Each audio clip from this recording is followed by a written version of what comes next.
Permata TV Podcast.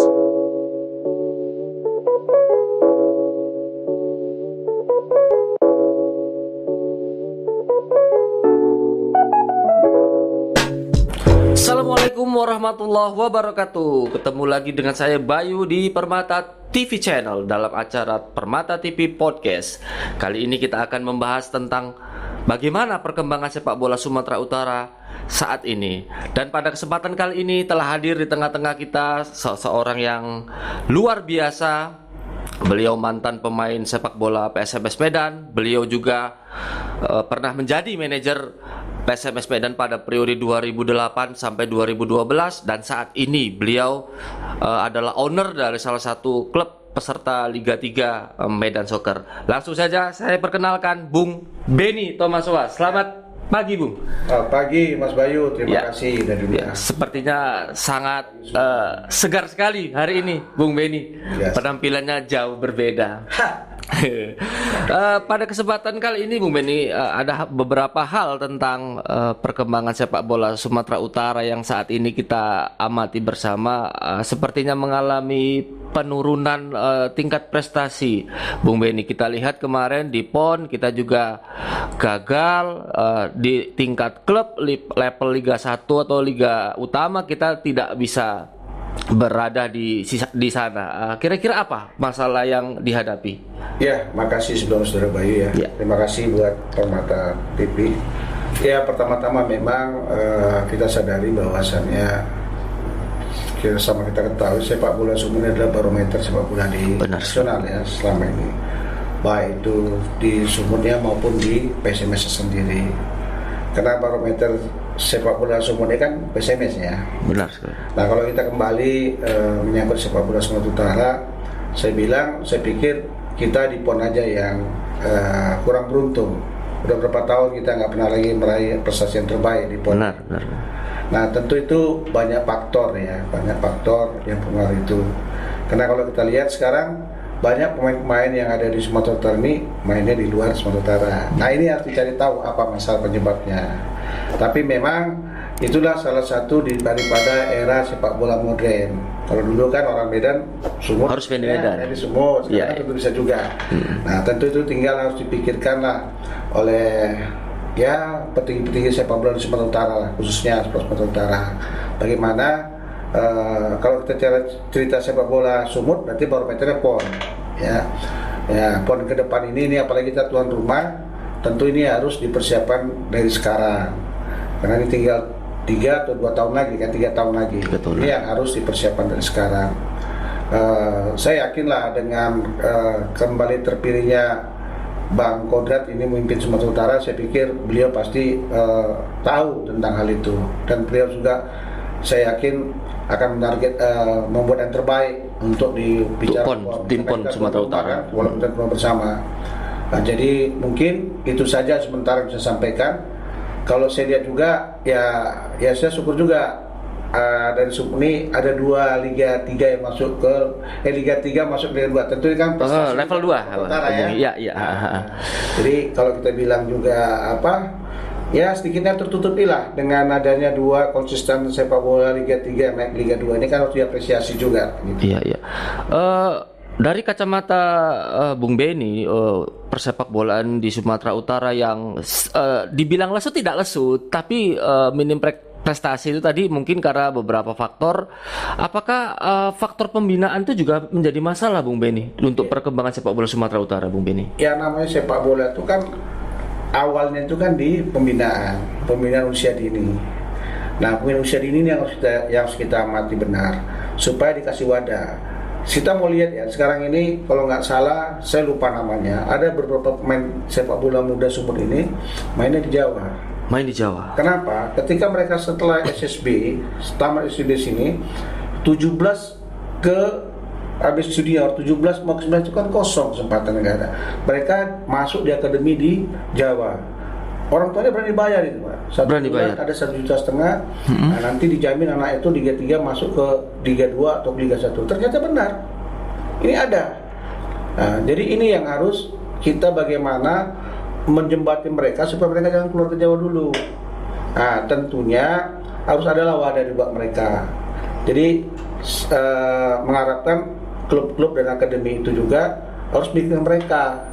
Jangan lepas, kalau nanti pasti kita nggak menuai hasilnya, pasti orang lain menuai hasilnya. Gitu. Iya, Di sana iya, ada iya. akademi, buatlah akademi di sini dan juga ya saya artian mengasih masukan teman-teman pemilik klub Liga 3 juga harus pembinaan tuh secara jangka panjang supaya pemain kita tuh nggak lari. Kalau dikelola bagus di klub, difasilitasi, dibina dengan baik, ya tentunya kan nanti pemain itu matang dengan sendirinya. Tentu itu kalau dijual ke klub kan klubnya juga yang menguntungkan. Iya. Gitu.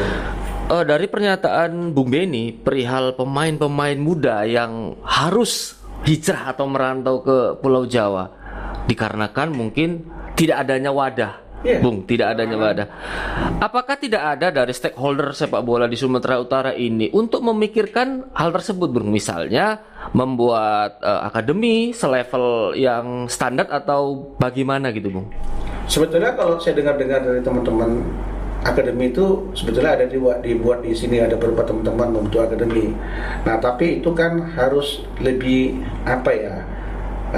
Saya bukan bilang mereka nggak prop dan nggak bagus, tapi maunya lagi di-upgrade lagi lah supaya menjadi industri sepak bola yang benar-benar bisa menghasilkan pemain talenta-talenta muda berbakat. Kan satu keuntungan juga buat klub sendiri. Kesian ini anak-anak ini. Saya ada temui ada 8 anak-anak yang di Jakarta sekarang mereka, tapi ketika saya ketemu mereka semalam, kebetulan ya saya ada akuisisi satu klub itu, saya janjikan kalian nggak usah balik, dan di sini aja, kita fasilitasi dari sini. Dan mereka senang, orang tuanya juga senang. Saya udah bicara ke beberapa orang. Itu mereka bermain di klub profesional atau Enggak, masih mereka magang? tuh ditaruh di akademi di Jakarta yang mau disalurkan ke Liga 2 dan semalam tuh banyak main di Liga 3. Nah, saya bilang kalian nggak usah main lagi, kalian balik aja. Saya udah siap sarananya. Saya yakin kompetisi di Sumut ini Liga 3 ini akan berjalan lebih baik ke depan ini. Artinya Bung Beni, ada fasilitas di luar Sumatera Utara untuk menjembatani para atlet atau pemain sepak bola ini yang lebih bagus dari provinsi Sumatera Utara atau Iya. gimana? Nah Bung? itu dia harus ada fasilitas yang baik buat mereka agar mereka tuh nggak keluar. Jangan nanti begitu mereka bagus dikirim keluar, dibentuk sedikit sebetulnya mereka jual produknya kan produk Sumut, tapi yang nikmatnya kan mereka, Benar, bukan benar. Sumut. Kita kerugiannya di kita gitu.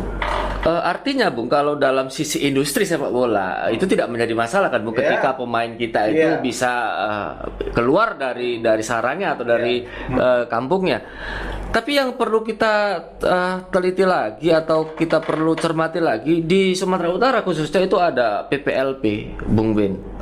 Apakah fungsi dan perannya untuk ya minimal menjembatani atau mengcover pemain-pemain muda ini belum maksimal atau bagaimana, Bung? Yang penting satu, Pak. Kalau saya lihat di Sumut ini, sorry to say lah, mohon maaf saya sebelumnya. Artian kita harus betul-betul fair. Pembina Harus sepak bola, pelatih, ya baik dimanapun itu fair lah. Jangan kena anak teman, anak kawan, anak pejabat masuk. Kasihan yang betul-betul punya talenta. Berarti masih ada kolusi di situ dalam tanda kutip, itu dia. Bung, ya? Saya pikir itu dulu yang diperbaiki. Ya, nah, jangan sampai banyak loh, tapi saya nggak mau sebut nama lah ya. Banyak pemain kita yang main di sini tapi nggak diterima, artinya tidak dilihat. Ya, dia main ke Jawa dilihat, jadi. Artinya bukan berarti faktor kualitas kita yang kalah, Enggak, Coach ya, bukan. tapi karena faktor lain dalam pembinanya. oke. Jadi pelatih, pembina harus fair.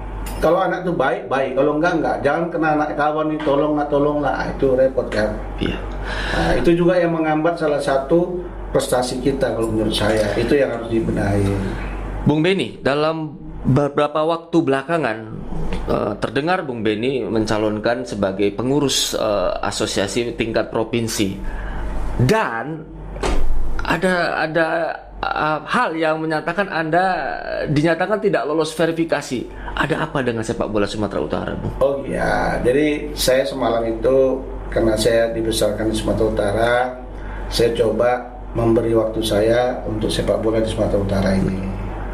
Ya, dengan cara kalau saya tidak jadi pengurus kan nggak bisa terlibat langsung. Dia coba mencalonkan diri Tapi memang waktu verifikasi pertama itu ada yang kurang, tapi setelah kita lengkapi ada serta lolos ikut kompetisi.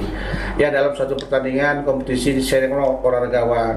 Ya kalau kalah ya wajar kalah. Iya. Jadi saya nggak menyalahkan ada apa-apa karena saya kalah. Belum waktunya mungkin Tuhan belum kasih waktu. Belum waktunya untuk Ya saya pikir nggak ada masalah. Ini kita olahraga kalah tetap sama. Saya tetap support kok, support ke Pak Kodat. Apa yang bisa saya bantu untuk PSSI Sumatera Utara akan support karena ini membuat nama Sumatera Utara kan. Ya.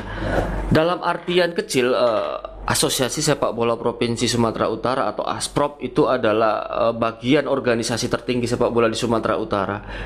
Yang menjadi tujuan dari ASPROP untuk pembinaan sepak bola dalam waktu belakangan ini, apa yang terlihat, Bung Beni, dari sudut pandang Bung Beni? Ya, artian kan ASPROP Sumatera Utara ini kan perpanjangan daripada PSSI pusat ya. Tentunya PSSI ini kan dari banyak pembinaan dan pembinaan di usia dini. Itu makanya Liga 3 itu kan diberi kewenangan penuh kepada ASPROP. Karena itu masih klub amatir. Kalau kita lihat apa yang sudah dijalankan daripada PSSI ASPROP ini, itu tadi tidak bisa terpungkiri mereka sudah meloloskan 3 tim dan 3 sumur bertarung di nasional. Yang akhirnya satu yang juara, yang satu masuk ke Liga 2. Itu kan prestasi juga buat ASPROP ya. Karena dia yang jalankan kompetisi, dia juga yang mengantarkan klub ini. Ya apresiasi lah. Kalaupun ada kekurangan sedikit wajar. Namanya siapapun manusia nggak ada yang sempurna. Pasti Benar kekurangan gitu.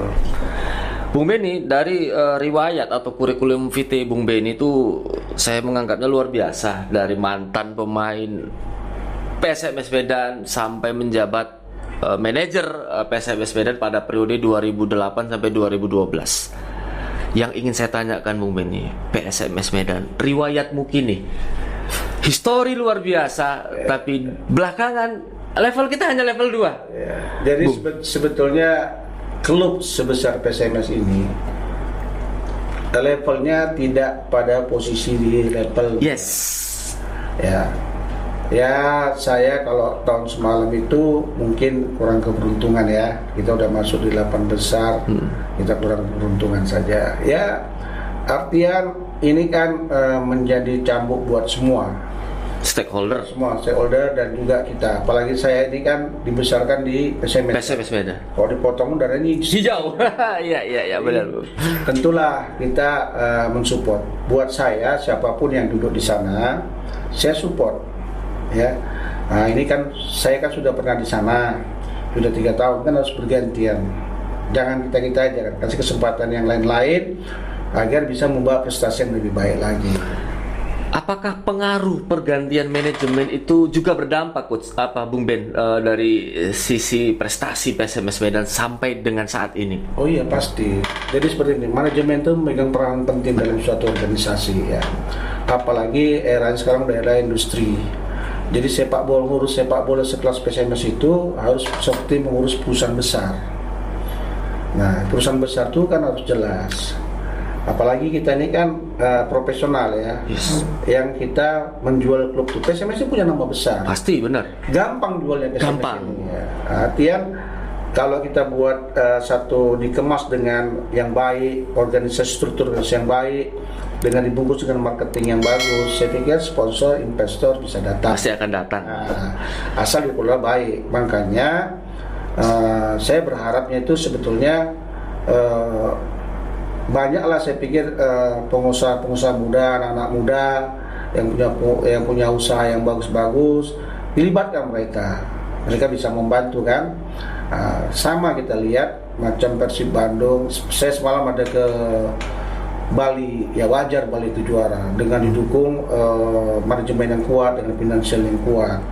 Nah, saya banyak belajar di sana tentang itu. Nah, itu juga makanya kalau bisa PSMS seperti itulah. PSMS kan Medan ini kan negara daerah yang industri ya. Banyak pengusaha, banyak semua di sini. Ini kan tinggal bagaimana mengemasnya aja. Apalagi didukung Pak Gubernur. Apalagi didukung Pak Wali Kota, Pak Bobi. Tentu kan kalau dikemas dengan baik ya, dikelola dengan benar, saya bisa menghasilkan prestasi itu imbangan dengan biaya ya. Gimana kita mau prestasi kalau kita nggak ada finansial yang kuat, kan repot. Tapi kalau sejalan finansial kuat, manajemen kuat, pasti kita nggak bisa bilang mau balik Liga 1 nggak bisa hanya di ucapan, tapi harus progresnya jelas gitu. Mau bicara Liga 1, pemainnya harus kualitas, finansialnya harus kuat gitu. Nggak bisa kita dibilang mau Liga 1 apa kalau nggak ada apa-apa. Dari beberapa aspek Bung yang saya pandang dari PSMS Medan, nama besar, histori, itu sudah sangat kita ketahui bersama. Ada beberapa aspek yang mungkin tadi sudah Bung Benny sampaikan, ada beberapa aspek yang mungkin saat ini menghalangi PSMS Medan, baik dari segi pendanaan, infrastruktur ataupun dari sisi pemain. Apakah perlu Bung Ben, manajemen PSMS itu memperbaiki aspek-aspek tersebut, misalnya menambah infrastruktur, misalnya menciptakan training center, membuat bisnis manajemen dalam klub, dan membuat supporting atau pembinaan dari akar rumput untuk menunjang pemain-pemain yang berkualitas untuk PSMS Medan, Bung? Ya penting, maka itu kan untuk mencapai yang Bung sampaikan tadi, Adinda sampaikan tadi, itu kan harus manajemen yang diperkuat. Nah, jadi saya harap kalau boleh saya kasih masukan pada teman-teman, diperkuatlah manajemen yang baik ini. Dengan manajemen baik, dengan diisi orang-orang yang punya kapasitas, ya, kredibilitas dan dukungan finansial yang kuat, saya pikir bisa. Gitu. Saya pikir bisa. Masa kalah kita sama Bandung sekarang? Nah, benar, Bung. Kalah kita sama Makassar. Bali dulu nggak kenal ya kota besar. Sekarang juara Liga Utama ya. Luar biasa. Nah, kalau Bali itu luar biasa, stadionnya dirawatnya luar biasa. Nah jadi ya saya berharap lah PSMS dengan ada di Sumatera Utara ini, provinsi termasuk provinsi besar juga, masa klubnya nggak besar gitu deh. Harus kembali lah PSMS kejayaannya gitu. Kalau menurut Bung Weni, apakah perlu ada saat ini perombakan manajemen untuk mencapai tujuan seperti yang Bung Benny tadi sampaikan? Kita kembali ke top level liga, kita punya industri sepak bola minimal seperti Bali atau Persib Bandung yang sepertinya tidak kehabisan secara finansial, Bung. Ya seharusnya begitu. Seharusnya yang duduk di manajemen itu dicarilah pengusaha-pengusaha anak-anak muda, pengusaha yang duduk situ, bukan orang lain yang duduk situ menurut saya. Sudah saatnya PSMS itu dikelola sama anak muda yang pengusaha, notabene pengusaha. Kalau pengusaha kan tentu dia mengeluarkan uang. Benar. Ya kan? Nah, karena di situ kita bicara Liga 1 di profesional semua bicara tentang uang, finansial, kekuatan uang. Bagaimana mungkin kita mau naik Liga 1 tapi kita nggak punya uang? Ya. Bagaimana mungkin kita mau beli pemain yang baik? Pemain itu kan ada harganya kan? Iya, benar. Mas Bayu tahu lah. Ya, kita lihat aja di harga pemain Persija, Persib Bandung di atas 4 miliar semua rata-rata kan. Ya PSMS juga harus berani kalau memang mau bicara prestasi, ya harus ada harganya. Prestasi itu ada harganya. Artinya bukan pemain yang asal comot, Bung, ya, untuk mengarungi kompetisi yang sebegitu ketatnya, Bung, ya. Apalagi sekarang Liga 2 ini persaingannya makin ketat. Benar, benar. Coba ya, kita mulai dari ada Semen Padang, ada PSPS, ada Sriwijaya FC, Bahkan ada Persipura, ada Bung. Persipura, ada Persela Lamongan. Yes. Benar kan? Benar. Nah, jadi ya sekarang ini ya kalau aku bilang jangan telat lah, manajemen segera cepat. Ini kan manajemen sudah ditentukan, manajemen baru, ya cepatlah bergerak. Karena setahu saya semua masyarakat sepak bola Sumatera Utara khusus Medan sekitar ini berharap banyak dengan manajemen yang baru ini, itu untuk bisa menaikkan ini naik tingkat ke promosi Liga 1. Dengan komposisi yang ada, Bung Ben, PSMS Medan target ke Liga 1 musim ini, komposisi pelatih atau pemain, bahkan mungkin sampai dengan saat ini komposisi pemainnya belum ditentukan, baru hanya mengontrak atau Iputu Gede atau siapa kemarin yang sudah diresmikan PSMS. Bagaimana, Bung? Ya saya pikir ya harus sudah cepat ya. Kita juga saya juga nggak berani menilai sekarang. Iya. Karena kita belum tahu pemainnya. Tapi yang pasti sebagai warningnya persaingan ini semakin ketat. Benar sekali. Lebih ketat tahun ini dibanding tahun kemarin. Ya. Nah, kalau saya lihat materi pemain kita waktu 4 besar semalam atau 8 besar semalam itu sudah sangat baik. Sudah baik. Kalau bisa saja itu dipertahankan ditambah lagi, kurasa lebih bisa. Karena sekarang harus lebih cepat. Karena sekarang pemain ini kan semuanya yang bagus-bagus kan udah ke Liga 1 semua. Artinya dengan komposisi musim sebelumnya dan ditambah lagi dengan beberapa pemain lagi, mungkin PSMS dengan target untuk Liga 1 musim depan sebenarnya terrealisasi gitu. Ya, yang penting satu, dukungan finansial yang kuat. Bagaimana mungkin coach dengan kondisi yang saat ini ataupun mungkin industri sepak bola di level 2 itu mungkin agak kurang menarik minat sponsor.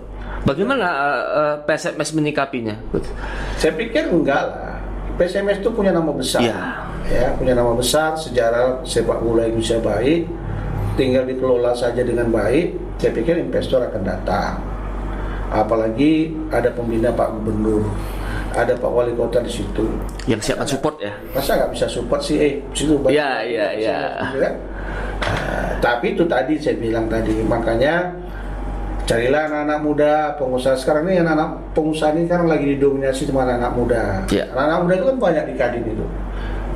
Ya mereka nggak terlibat karena mereka nggak dilibatkan. Coba mereka dilibatkan. Artinya walaupun dia nggak hobi bola, dengan fanatis medannya, tentu dengan sendirinya dia itu harus ikut membantu. Kita harus cari orang yang gila bola juga jadi sekarang ini kan gitu. Bung Benny, dalam waktu belakangan ini Anda juga santer dikabarkan membeli salah satu klub peserta Liga 3. Yang menjadi pertanyaan saya, Bung, kenapa tidak mengakuisisi PSMS Medan saja? Oke. PSMS ini kan sama-sama kita tahu ya, kepemilikannya kan secara PT kan Pak Edi dan Pak Godot ya. Ya kita juga kemarin juga saya sempat membantu jembatani dengan Rizky Bilar juga sama Putra Sega, tapi itu gagal kan. Saya nggak tahu kelanjutannya karena saya pada saat saya bukan duduk di pengurusan, saya hanya sifat membantu saja. Ya, saya pikir ya agak sulit lah. Artinya kalau dikerja dengan bareng-bareng dengan baik, saya pikir itu mungkin bisa terjadi.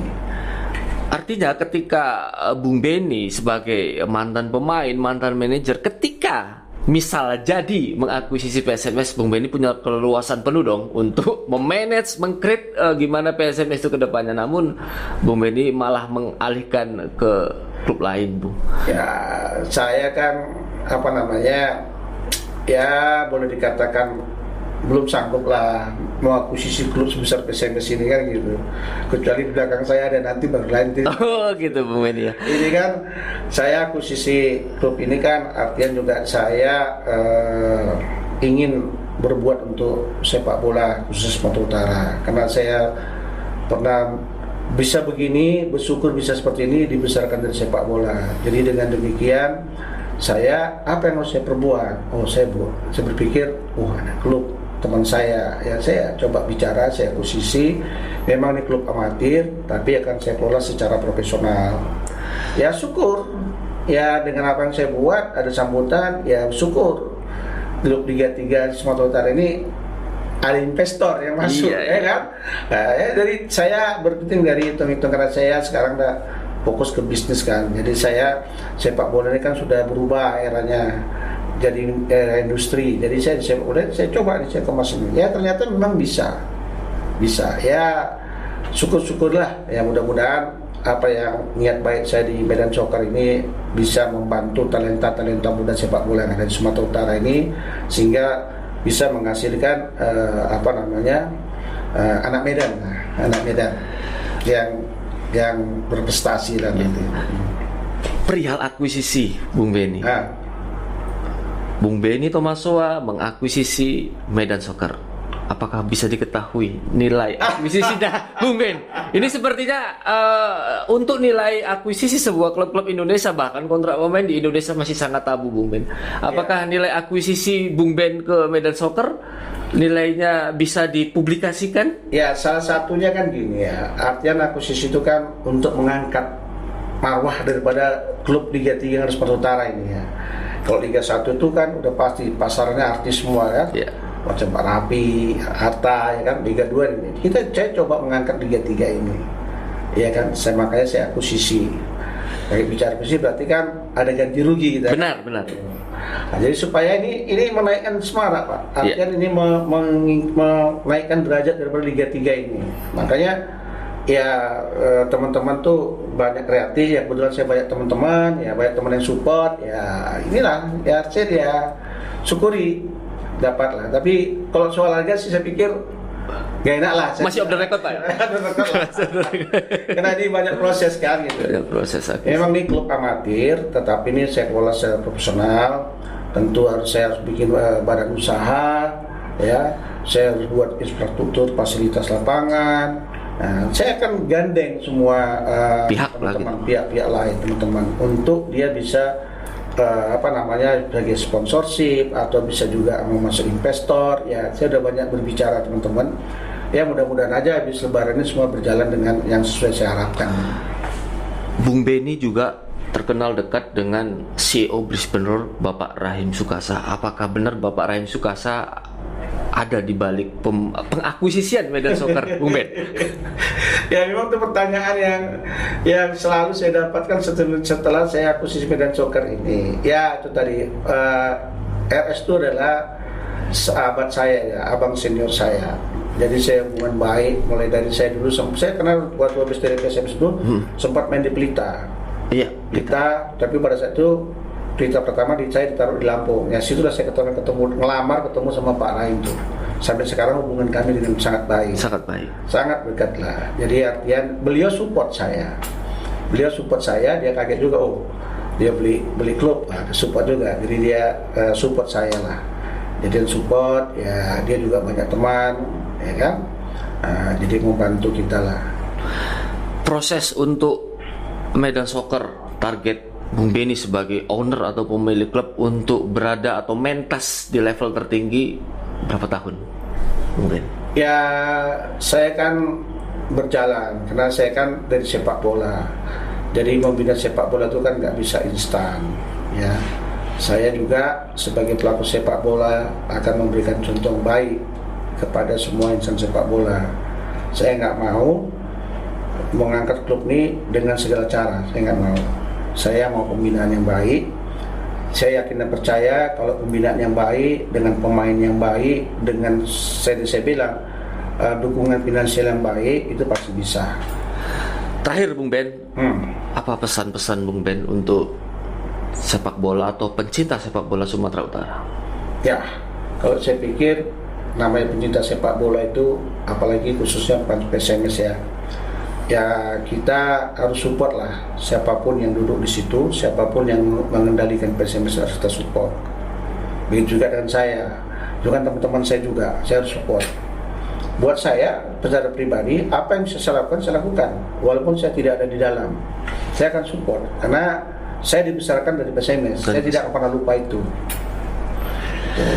Baik, Bung Ben, terima kasih atas waktunya untuk obrolan singkat kita hari ini. Luar biasa, kita dapat pencerahan terkait PSMS Medan, terkait Asprop, dan terkait akuisisi Medan Soccer. Semoga di lain waktu kita dapat ngobrol bola kembali, Bung, dengan topik-topik yang lain. Saya ucapkan terima kasih, Bung Ben, atas waktunya.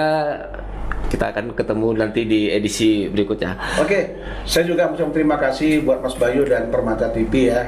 Saya senang sekali bisa hadir di sini. Saya juga mensupport, artian Bang Bayu dan manajemen Permata TV juga mendukung sepak bola Sumatera Utara. Siap. Ya. Cuma juga buat teman-teman sekalian saya terima kasih. Baik, terima kasih pemirsa telah menyaksikan podcast Permata TV kita pada kesempatan kali ini dengan narasumber Bung Benny Tomasoa, salah satu owner atau pemilik klub Medan Soccer Medan, dan kita akan ikuti tayangan berikutnya. Assalamualaikum warahmatullahi wabarakatuh. Salam olahraga. Terima kasih.